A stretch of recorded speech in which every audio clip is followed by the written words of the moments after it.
Good evening. I'm Bill Nigut.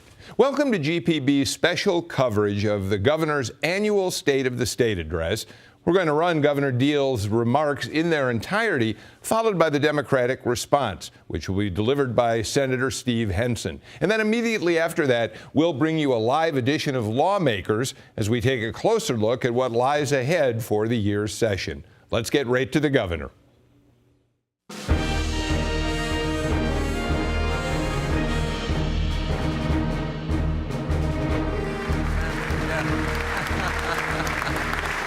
Thank you all. Please be seated.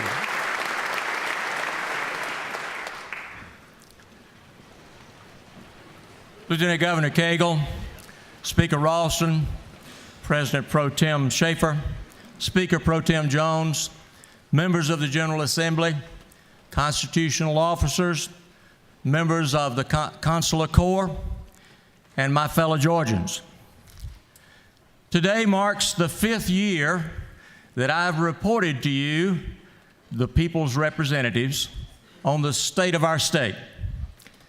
This is our annual checkup exam on the body politic, where we measure our vitals, celebrate our areas of good health, and seek cures for the things that ail us.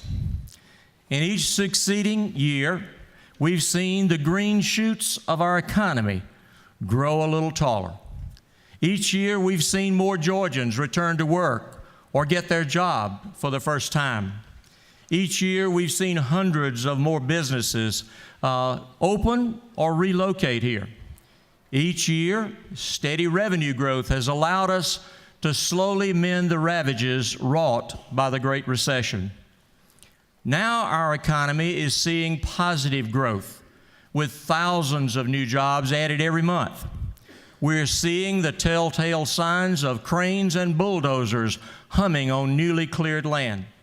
We're seeing home values recover and Georgia families begin to rebuild their savings. And Georgia has been named the #1 place in the nation in which to do business by several major rating agencies, and has repeated that designation by one of them already. In short, I'm here to report to you that the state of our state is strong and growing stronger every day.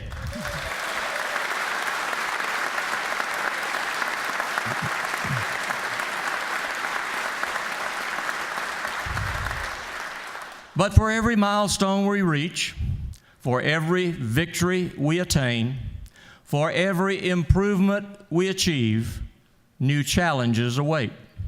Certainly, there are those who focus only on the negative, zeroed in on areas where we should do better. They downplay any progress as not good enough. To them, I say, celebrating our progress puts our challenges in perspectives and reminds us that together we can achieve greatness. Our shortcomings don't go unacknowledged. They are simply what we're going to address next. When focused only on the negative, the job before us can seem overwhelming. Those feelings are not new to our generation. Atop President Kennedy's desk sat a fisherman's prayer which says this: "O God, thy sea is so great, and my boat is so small."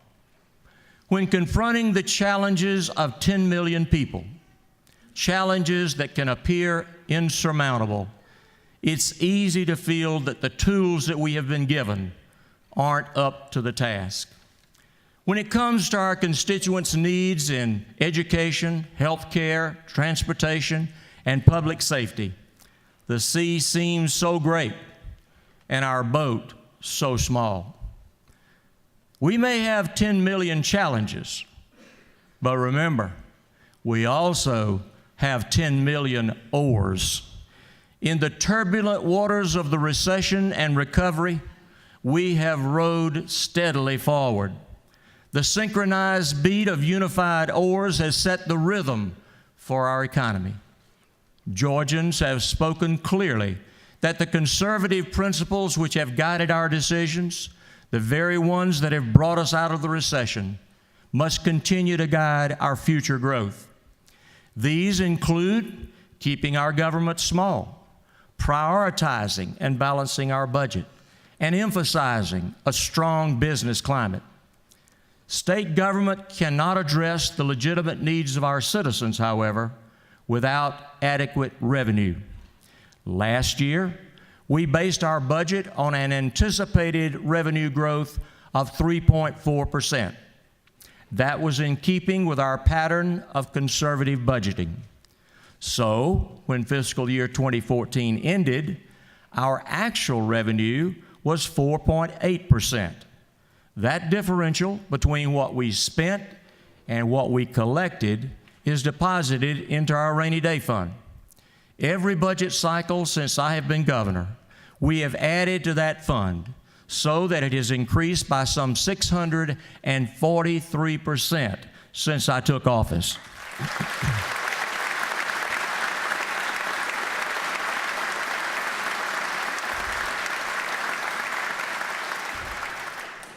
Annual revenue growth, coupled with conservative spending and a growing rainy day fund, are positive evidence that Georgia is better today than it was this time last year. Since I took office, over 319,000 new private sector jobs have been created in Georgia, with nearly 93,000 of those coming in the past 12 months.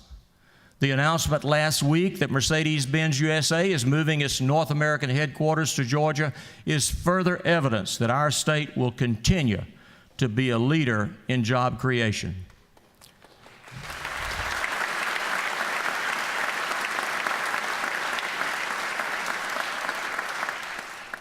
But with job creation comes population growth.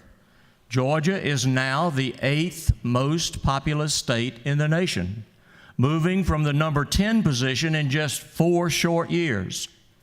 You know, people don't move to a state unless it provides them with opportunities. The Mercedes-Benz slogan is the best or nothing. The company that accepts nothing but the best chose Georgia. I'll take that.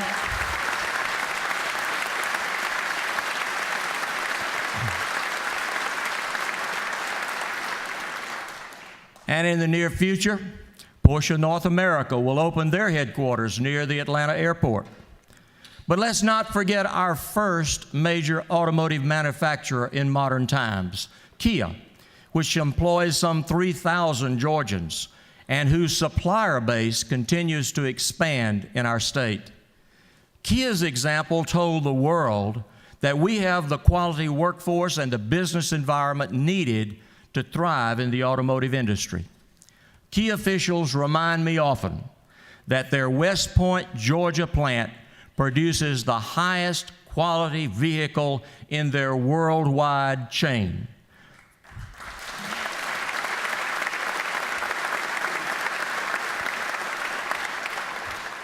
Furthermore, home prices are up in the past year and up significantly since 2011. An example of the resurgence of this sector and the confidence in the market. Construction, manufacturing, and other key Georgia industries continue to rebound. And as Georgians experience growth in their incomes, this leaves more money for the types of things our fellow citizens want to be doing, rather than just the essentials.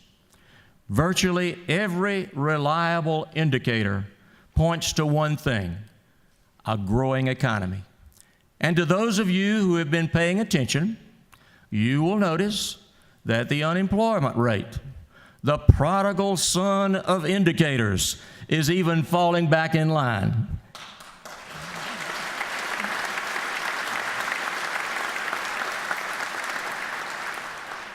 For those who were too long unemployed or underemployed, for their relatives who watched them struggle to get hired, and for the Georgians who understand that a working economy is an economy in which people work, we are making a difference. The ocean of need is vast, but it's shrinking. and we will continue to close the distance between where we are and where we wish to be. Still, need does exist. Over 19,000 students dropped out between grades 9 and 12 over the past school year. That is far too many. Neither Georgia nor these young people can afford the disparaging effects that typically result from someone leaving high school prematurely. This is why, over the next few years, we intend to take a comprehensive look at how we can make K through 12 education more accessible and more effective. A child that does not graduate from high school is that much less prepared for the workforce, that much less prepared for college, and that much more prepared for a life behind bars.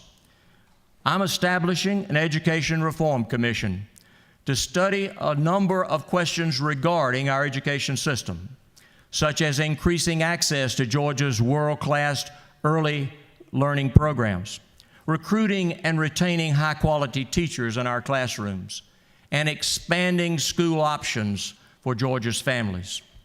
This group, which will be composed of legislators, educators, and a variety of other stakeholders, will recommend potential improvements to me by August the 1st of this year. I fully anticipate this process to be as successful as the one involved in our justice reforms, after which it is modeled. In addition, a subset of this group will examine the most appropriate ways to modernize our QBE funding formula from the 1980s. This model is older than every student in our classrooms and some of their parents. Just as most of us would not dress our children in parachute pants and jelly shoes, and would not teach them about computers on a Commodore 64, neither should we educate them under a 1980s funding formula.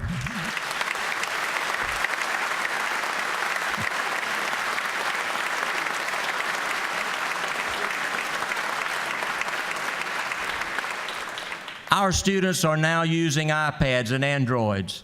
Why tie them to a desk when technology can take them to the moon and back? This undertaking will require detailed work. My vision is to create a formula driven by student need that provides local schools and district leaders with real control and flexibility. It is our hope that funding changes based on the Commission's recommendations will go into effect as early as the 2016-2017 school year. While we must certainly address the outdated funding formula, education still remains a top priority in our budgets.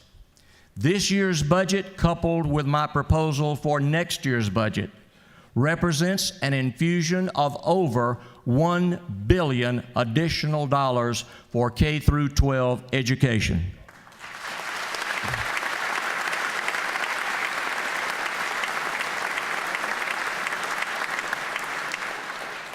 Working together, we have devoted the largest percentage of the state budget to K through 12 education of any governor and General Assembly in the last 50 years.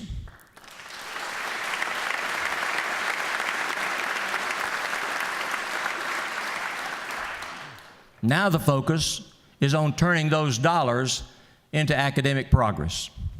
I look forward to working with all of you as we accomplish that goal. However, no matter how well we fund education, the fact of the matter is that far too many students are trapped in a failing Georgia school. Roughly 23% of schools have received either a D or an F, which constitutes a failing grade, for the past 3 consecutive years. When the system fails, our children have little chance of succeeding. New options can enrich lives, brighten futures, and rekindle hope. 3 years ago, the legislators here called for, and the voters of this state overwhelmingly approved the charter school amendment. I have good news. It's making a positive difference. This year, I am asking you to continue the trend of restoring hope and opportunity to areas of our state that could use a helping hand. I am proposing a constitutional amendment to establish an opportunity school district.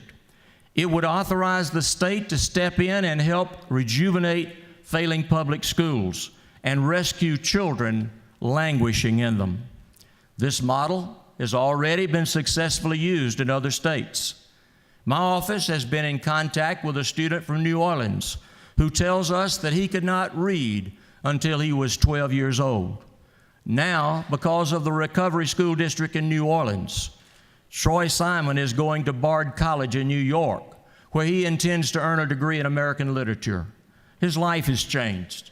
There's perhaps no sweeter irony than a young man who could not read at all may one day teach others to read and read well. Let's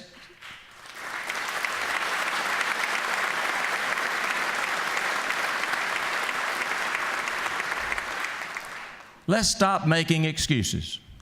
If we want to break the cycle of poverty, let's educate those children so that they have the skills to escape poverty. If we want to interrupt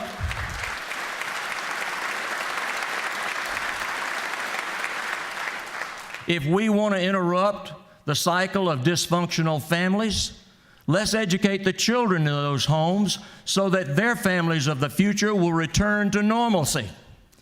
If we want our young people to have hope, let's give them the greatest beacon of hope we can confer on them, a quality education that leads to a good job, a stable family, and the stairway to the future.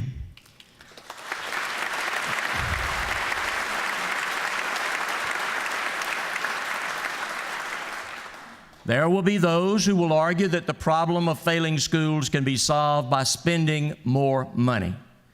They ignore the fact that many of our failing schools already spend far more money per child than the state average. The problem is not money. More money without fundamental changes in the delivery system will not alter the results. It will only make the state and local taxpayers greater enablers of chronic failure.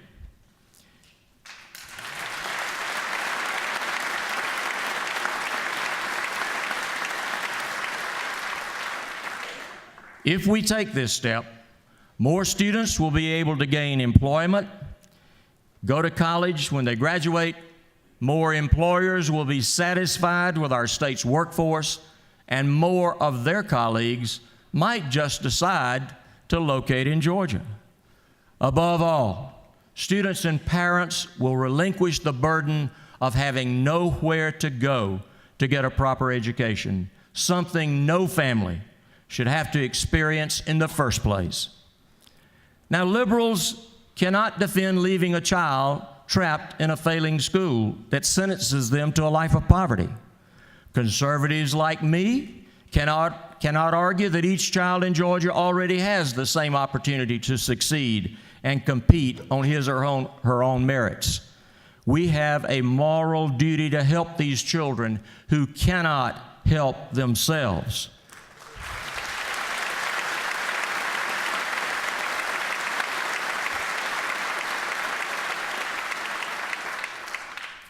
The sea is great and the boat is small, but the boat must not have first and second class seating.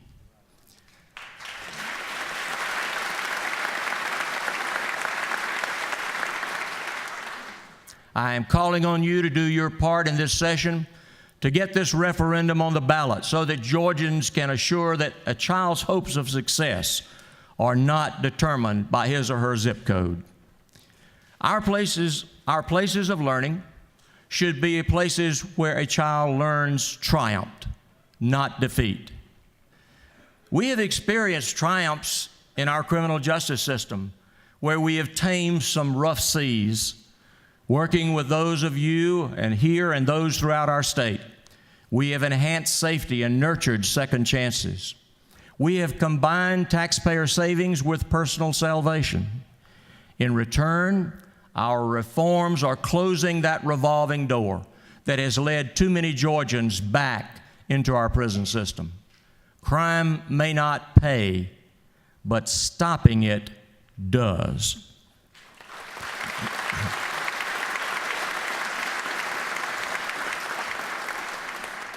I've already shared with you just last month and in the inaugural address the promising results of some of our efforts.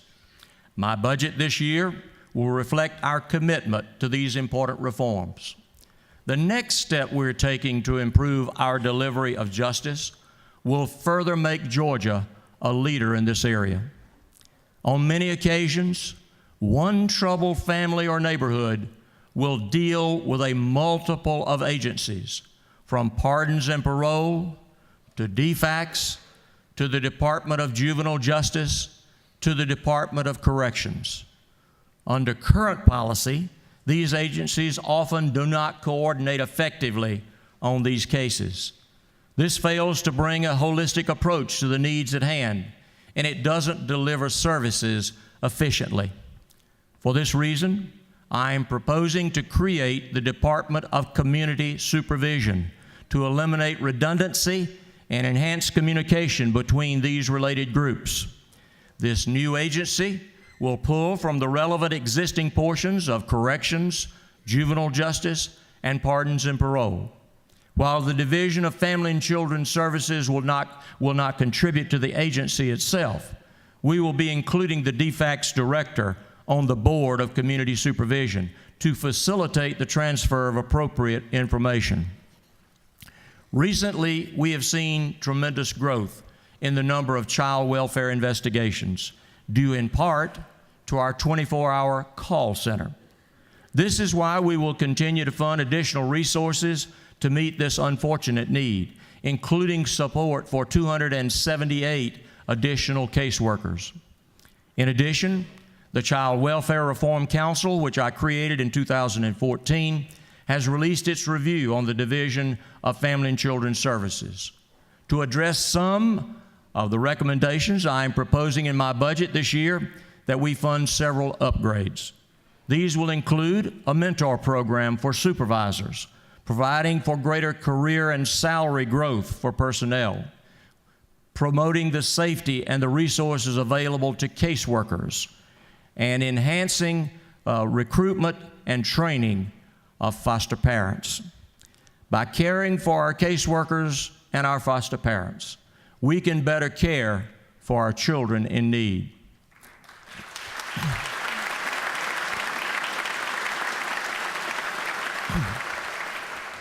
I am happy to say that the Council will continue its work into the upcoming year.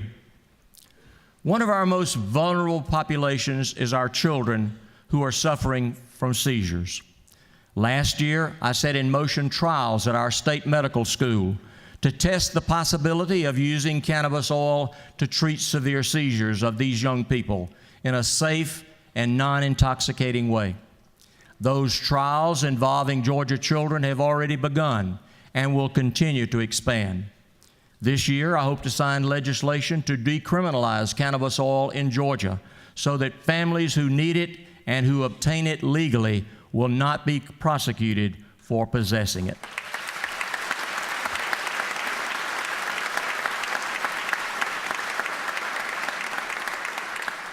But let me be clear. I do not support the legalization of marijuana for recreational purposes. We're focused narrowly on an oil that contains fractional amounts of THC, the chemical in marijuana that intoxicates a user. We want to find a pathway to bring our children home from Colorado without becoming Colorado.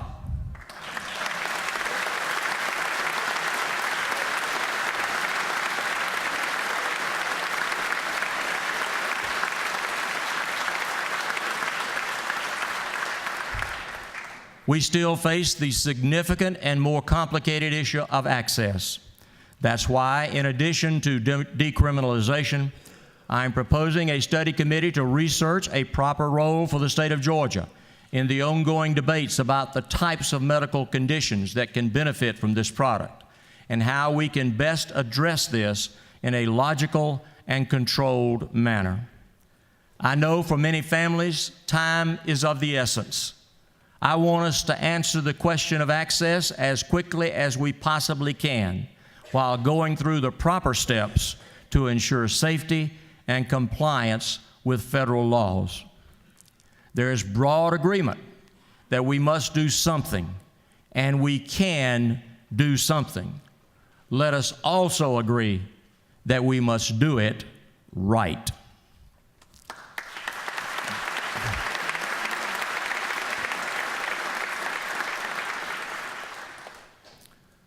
Even a small boat conquering the sea must dock every once in a while.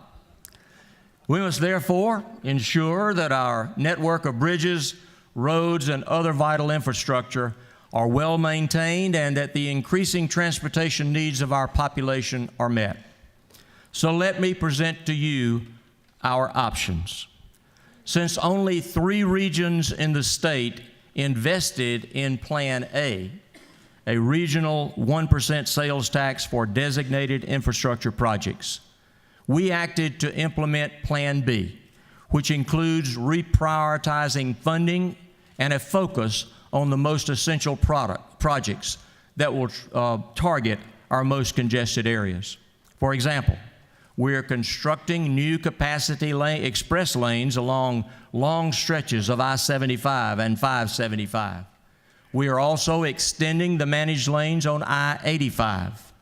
Over the next 4 years, we will open to traffic more than $1.1 billion worth of new, reliable interstate lanes in Metro Atlanta, the largest interstate expansion since the 1980s.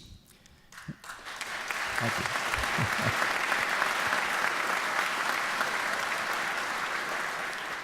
We're making further progress in the form of our I-285 Georgia 400 interchange, which will ease congestion for hundreds of thousands of travelers every day.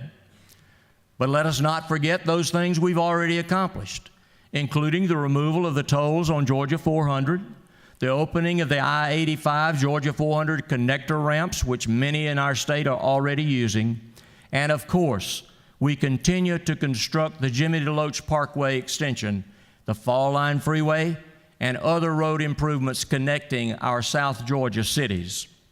At the same time, another important project, other projects lack funding that are necessary to proceed. Let's bring us to our next option, Plan C, a transportation plan to which this General Assembly and I can agree that would address the ongoing needs of maintenance and repair, as well as freight corridor and other transportation improvements. I believe this is something that can and should be accomplished. A need does exist. The excise tax, which is a per gallon flat fee, has remained the same since 1971. That's 44 years. In that time, the fuel efficiency for the average vehicle has almost doubled, which means that the amount of excise tax collected for each mile driven has roughly been cut in half. And the federal government has mandated new standards that would again double the miles per gallon for the average vehicle over the next 10 years, meaning that the amount of excise tax collected for every mile traveled will continue to shrink every year. And that doesn't even count for inflation. In 2014 dollars, we collected approximately 17% less in state motor fuel funds per capita for transportation than we did a quarter of a century ago, in part because of greater fuel efficiency. At the same time, we now have millions of more people traveling on our roads. According to industry experts, simply maintaining what we currently have to our roadways requires a minimum of hundreds of millions of dollars in new revenue each year. Some industry experts even suggest it's more than $1 billion a year. Over the years, we've added more highway to monitor, patrol, and repair. In addition, our state has seen significantly more freight on our roadways, with more and more goods and raw materials entering through the Port of Savannah. We're already the second business container port on the East Coast, and we're getting busier. It's estimated that truck traffic out of the port will increase by 50% in less than 10 years. We have to be ready to meet that need. Without this proposed Plan C, a new strategy for transportation investment, we will be forced to go to Plan D, which is to do nothing. If that is our plan, then our roads will simply slip into disrepair, the safety of our citizens will be jeopardized, and our economy will be stagnated by increased congestion. For me, that is unacceptable. We are currently operating at a rate that requires over 50 years to resurface every state road in Georgia. So, if your road is paved when you graduate from high school, by the time it is paved again, you will be eligible for Social Security. We must increase the percentage of roads being resurfaced annually. With only current funding levels, new capital projects will have to wait as we tend to our existing transportation network. If we do nothing, we would continue to have to depend on the federal government, whose transportation funds are also dwindling. If we should choose not to maintain and improve our infrastructure, economic development would stall. Companies would be unable to conduct their business efficiently. Commuters would waste more time and gas sitting in traffic, and no one would be satisfied.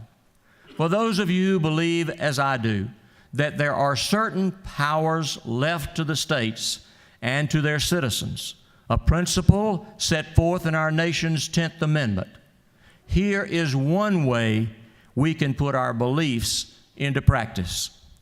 If we become less dependent on federal revenue for our transportation projects in Georgia, we will avoid some of the regulations and the extra costs associated with federal involvement.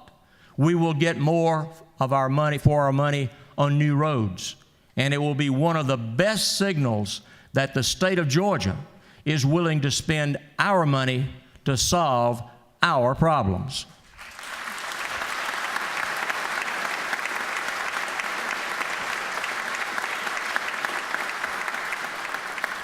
Four years ago, we decided that our state needed to develop its own reservoirs to be less dependent on federal water resources. Maybe it's time we apply that same logic to transportation. We must improve and maintain our roads and bridges. We must provide congestion relief, and we must prepare for more freight and more businesses. We can debate how much it will cost to do something, but let us not forget how much it will cost to do nothing. I do not believe that we Georgians will choose to do nothing. We know the problems. Let's now resolve to agree on the solutions. That's the outlook we must embrace as we tackle all of the challenges that I have discussed with you today. The sea is indeed vast, but our 10 million oars row onward. Let us, as the leaders of this state, demonstrate that we can row together in a sequence so that our boat will move steadily forward on a charted course of progress with the shoreline of promise and prosperity on the horizon. I pray for wisdom for all of us as we carry out the public's trust, so that we can give Georgians a state that is even better tomorrow than it is today. May God bless you, and may God continue to bless our great state of Georgia.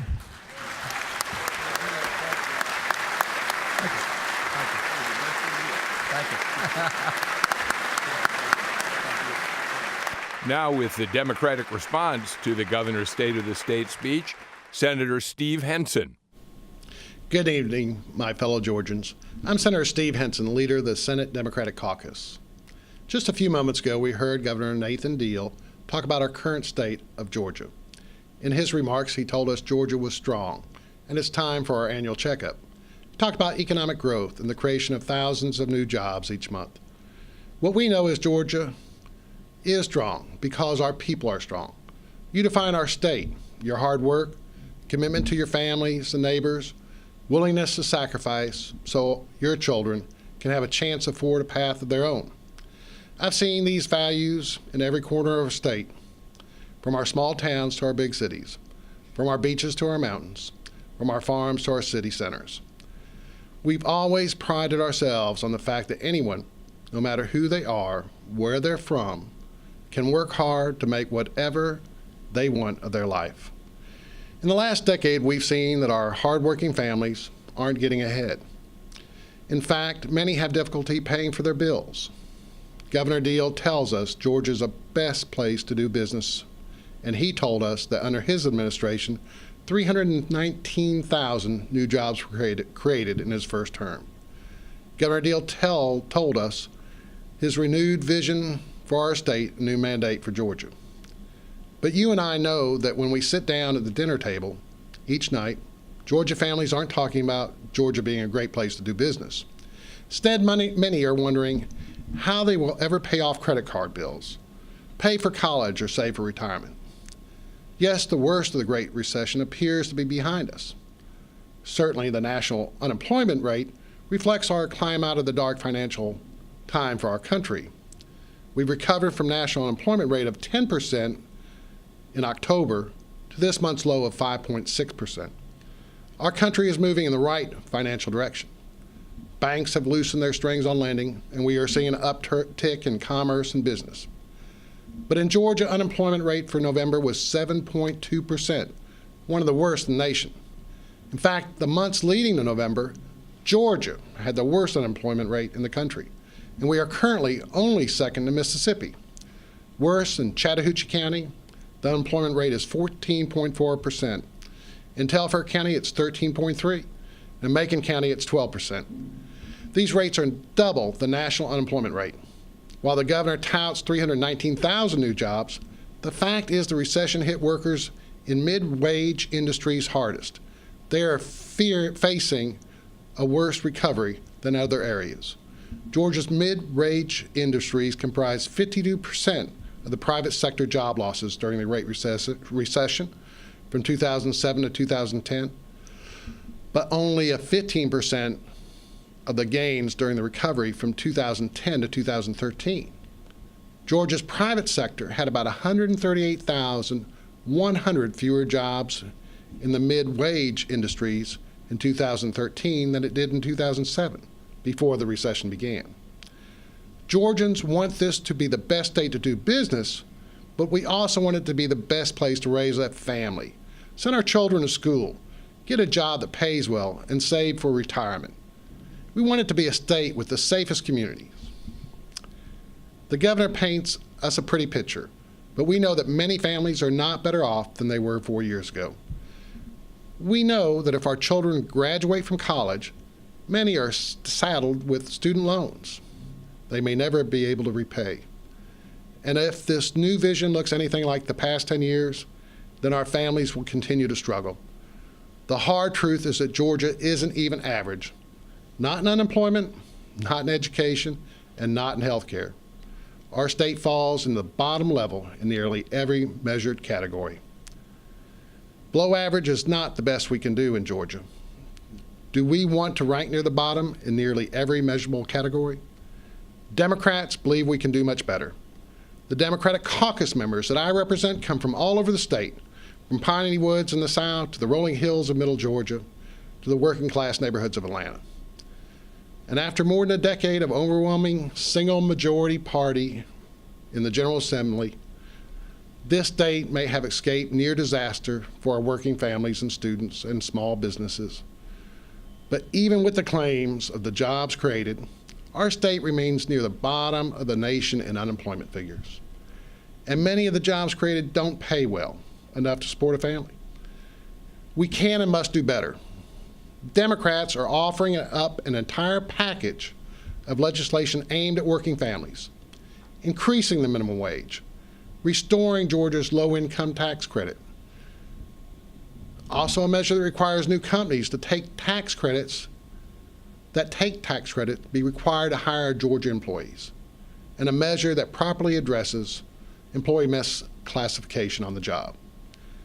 Democrats will fight to raise the standard of living in this state by joining the 42 other states with a wage that meets or exceeds the federal minimum. A hike in the minimum wage would raise income for nearly 1 million workers, create 3,000 new jobs, add $812 million to the state's economy, and assist local businesses with personal costs through reduced employee turnover. Education is a core tenet to the economic prosperity of families and businesses alike. We have to create a path to employment through education, meaning ensuring that our public schools and technical colleges are fully funded. The governor talked about forming an education reform commission to study questions regarding our education system, and talked about a constitutional amendment that will allow the state to take control of failing schools. But over the last decade, deep cuts in education funding and the constant changes to the state's curriculum have left teachers, parents, and students demoralized. Since 2003, the Republican administration has overseen $8 billion in cuts to our schools, increasing the classroom sizes, removing latitude of local school systems, and overlooking pay increases for our teachers. Band-aid fixes to the Hope Scholarship and deep cuts to education are exacting a toll on the employment picture of this state as well. In a report released this past month, 80 job recruiters told state officials that they have to put out a nationwide search to fill 66% of the high-skilled jobs. This race to the bottom has to end. Democrats stand ready to offer solutions. We will insist that our public and higher education systems are fully funded, and that our Hope Scholarship and grant programs can once again ensure all qualified students receive the funding they need to achieve a college degree. We know that it's wrong not to prepare Georgians for good-paying jobs. Democratic legislation was offered this week to require the legislature to fully fund the Quality Basic Education Act. We are also concerned that we are underfunding the higher education system. And as a stopgap measure, we have introduced a pay-it-forward plan that would instruct the University System of Georgia to develop a pilot program that would allow in-state students to forego paying tuition, instead sign a contract to pay a certain percentage of their future income back to the state for a specified term.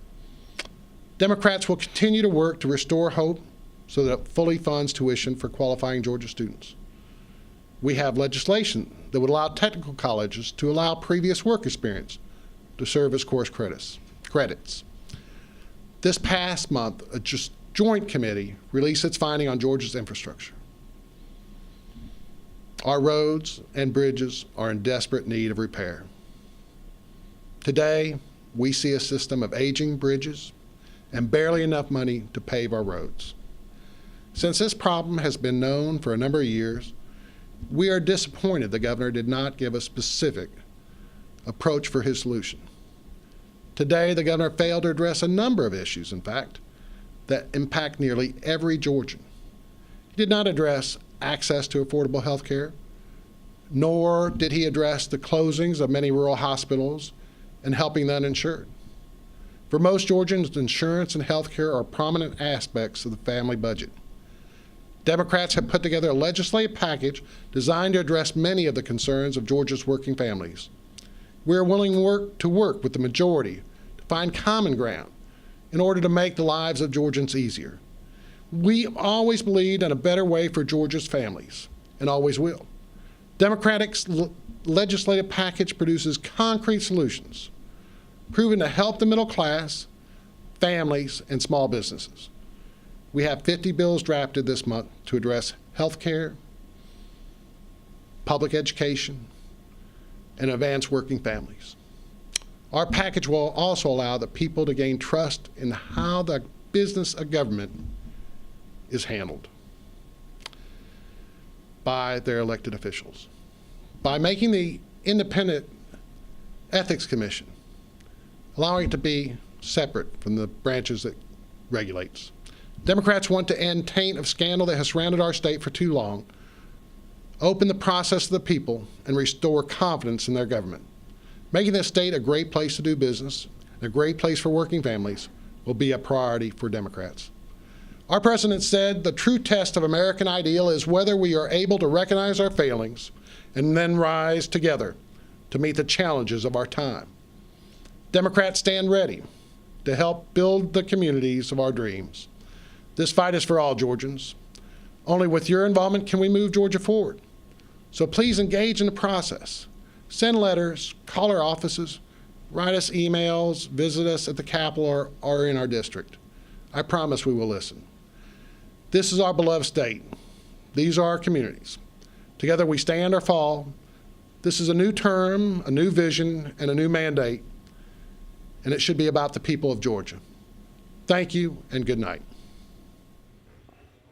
Good evening and welcome to an abbreviated edition of Lawmakers. We've just heard the governor's state of the state, and so we've seen kind of a look at his roadmap for the session. And then we heard from the Democrats, Steve Henson, talking about what Democrats want to do. But it is a long road between here and sine die, and both Democrats and Republicans want a chance to try to have some impact on what happens during the legislative session. So let's get right into our conversation with our panel and welcome them. Todd Ream, Republican political consultant and editor of the very popular website, GeorgiaPundit.com.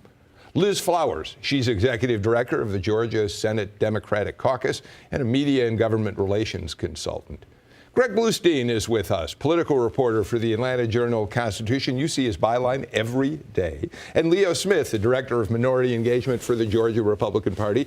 Welcome. We don't have as much time as we'd like to have, so let's get right to it. Greg, the very first thing is the governor made put big emphasis on these opportunity school districts. What does he have in mind? This would be a stark policy shift for the state. It would be a constitutional amendment that would give the state broad new powers to intervene in failing schools, gives the option for the state to take over these schools, close them down if need be, or even convert them to charters.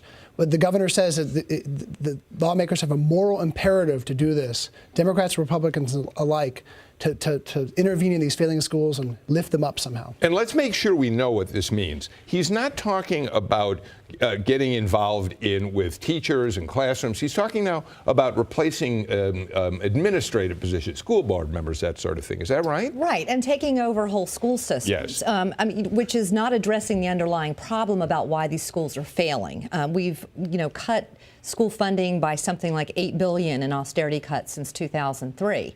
So instead of the governor says it's not about the money, but it is about the money. And instead of having a state takeover, why not address the underlying problems and help these school systems and local administrators? So how do you respond to the governor's point that we have many schools that have more funding than the state average and they're failing anyway? Well, I think that's part of the QBE, the Quality Basic Education numbers, which he has mentioned that he wants to study. Of course, a study committee is going to kick that can down the road in terms of funding another year or two, because we're not going to be able to do it all this year.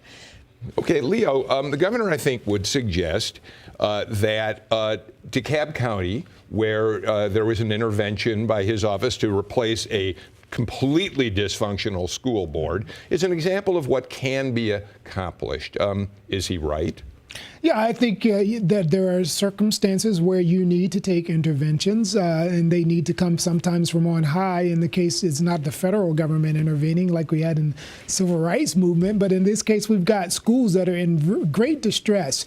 And this is somewhat of a continuation of the charter school amendment that we've already seen. I think he's building on that because the end result might be that these schools become more localized with local boards that are like charter schools, which give them more more freedom to create an education curriculum and a process that fits the community. Well, you really anticipate a question I wanted to raise. It's interesting that a Republican governor and many Republicans out there like him have complained for some time about federal intervention in local school districts, and now a proposed solution for our problem schools is state intervention in a local school district. Is there a disconnect there? Well, two things. One is that money will not fix it. We spend more than all of the neighboring states, and we graduate fewer of our students. So it's not just throwing money. It is a structural problem. You have some counties where the voters continue to return people who are doing a very poor job. My home county of DeKalb is the perfect example of it. Those people were there and were able to wreak that much havoc over that many years because the voters kept returning them to office. Is this a partisan issue? Is this going to break down on Democrat and Republican lines? Or is this more a matter of some legislators are going to listen to their folks back home and say, we don't want any intervention on by the state, as opposed to those who say, yeah, we're going to need that sort of remedy? I mean, the governor will need Democratic votes to get this passed because it's a constitutional amendment that requires 2/3 majority votes in both chambers. There's a lot of Republicans who are squeamish about this because it's a stark change from current policy that essentially leaves it up to local school districts to take over and care for their own schools, and this would require state intervention. Can you imagine Democrats getting behind this to helping the governor on this? Maybe not a majority, and then he doesn't need a majority, right? And the number needed to pass something like this. And when we talk about South and rural Georgia, the whole concept takes a whole different approach. You don't have charter school companies that are wanting to go in and buy up the real estate, which is where the real money is actually made in the charter school system. Democrats stand pretty firmly on putting funding that we have, the available funding, whatever that is, into public education, not creating a two-track system for education in our state. Okay. Leo Smith. The big question here is the governor going to be able to pull enough people along, or is there going to be such pushback, especially for some, as Greg Bluestein suggests, from some conservatives, that this isn't going very far? Well, I think there's a groundswell of support for education reform in general. Specifically, I think we're seeing some successes out of some of the charter schools that have gained independence to form their own curriculums. I think when you look at even like a McLaughlin Associates poll that I think the Georgia Federation, the National Federation for Charters, one of those groups, McLaughlin Associates, published a poll that was 66% of Georgians support charter schools. Right. And the idea of that. So I think when you see people saying, hey, it's impacting me, it's impacting my child, they want to see this reform. Is this going to be a heavy lift for the governor? Are we going to watch this throughout the session and watch him struggle to get the support he needs? I mean, this is his major initiative. Right. He has skin in the game. This is his big push, and he's putting all his political capital this year behind that and the transportation initiative. Okay, well, and that gives us a chance to transition. Transportation. The governor in his State of the State, as we just heard him say a little while ago, we need lots of money to fix our roads, to build new roads.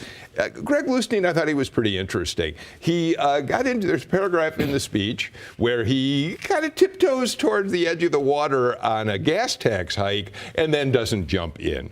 But he is suggesting in the speech that he says gas tax hasn't been raised here since 70-something. Is that where he's headed? I mean, he hinted that's one of the possibilities. I think that we asked him about that afterwards, actually, and he said it's going to probably take a mix, but he's letting lawmakers figure it out. He's playing a behind-the-scenes role in this. He's having discussions, him and Chris Riley, his top aide, are having discussions with Republican leaders, legislative leaders, and Democrats. But he's going to let lawmakers take the lead on this one. Okay, Liz Flowers, I heard your man, Senator Henson, be a little critical of the governor in the response. He said, we all agree that we need new money for roads and transit perhaps as well. And Senator Henson said, but we're a little disappointed the governor wasn't more forthcoming on how he's going to raise that money. Well, there's nothing preventing Democrats from getting into a conversation about how you would see that money being raised, is there? Well, we've been trying to get into that conversation. And, if you've been in Atlanta for 2 minutes, you know that transportation is an issue. So it's not new. And it certainly isn't new since 2010 and the failure of T-Splost in the majority of the state. So our question is, where's the leadership on this? For the administration to, kick the can over to the General Assembly and say, let me see what you're going to come up with, is not strong leadership. And we need somebody to come out and get in front of this and start that conversation. Is he really doing that?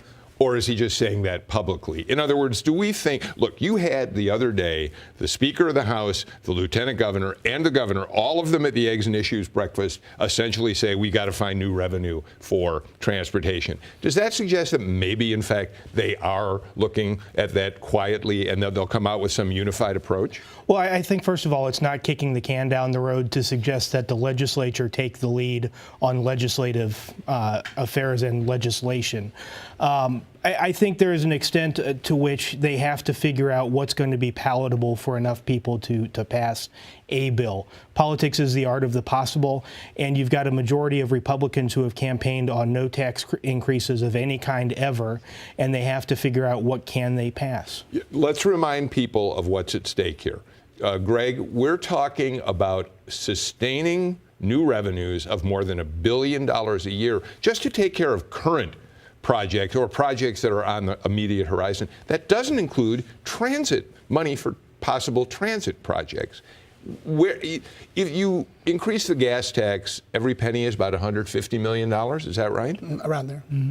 So you're not going to get very far unless you really ratchet up the gas tax. And that's why there's a mix of proposals out on the table. There's one possibility is raising that gas tax. One is raising the sales tax. One is new fees on electric cars. One is a per mile system even. I mean, there's a range of possibilities out there. What you heard tonight, though, is the governor making a states' rights issue, saying that Georgia should build up its transportation coffers just like that Georgia built its own reservoir system, and wean Georgia from federal dollars. Well, in fact, Liz, I thought that was another really interesting portion of his speech. He's looking for ways to try to say to the legislature, you don't want too much federal involvement. He's appealing to their trying to reject federal involvement in too much. Leo, you're nodding, which is, again, laying groundwork for new taxes, isn't it? Yes, I mean, as a way of softening people who otherwise might have been against a tax increase, softening their hearts to the idea, would you rather have a tax increase or would you rather have the federal government come in and be involved in your schools and your transportation and everything you do? And we know the answer to that in Georgia, which most people know. We don't want federal intervention and control. Yeah, Liz. But a combination of that continue. I mean, part of this federal issue is about the EPA regulations and all the other stuff that the GOP tends not to like. I mean, but so we talked about the $1 million, that's repaving and fixing bridges. Right. If we want to get into transit or we really want to get into new projects, we're talking up to $5 billion, not just once, but every year going forward.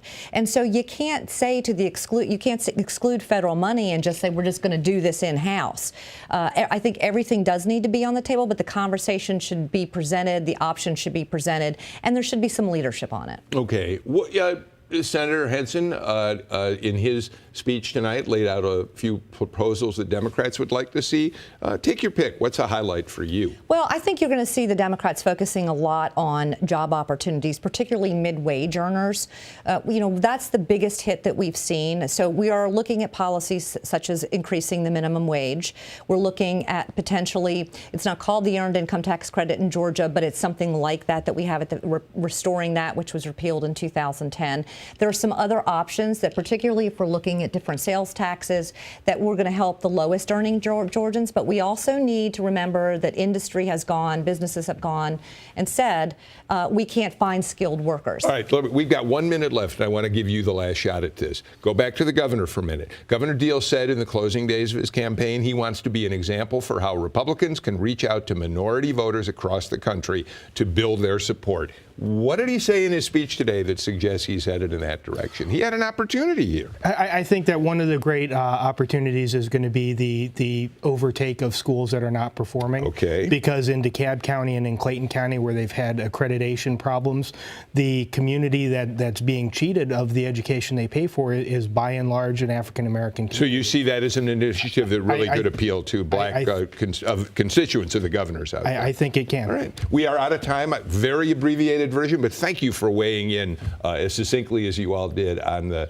governor's speech and the response from Senator Steve Henson. So that's day 3 of the 2015 legislative session. We'll be back tomorrow night to dig into medical marijuana, alternative energy, and other topics we're going to be hearing a lot about during the session. In the meantime, stay in touch with us on social media.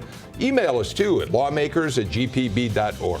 Thanks for joining us tonight. I'm Bill Nigut. Have a great evening, and to you too, panel. Thank you.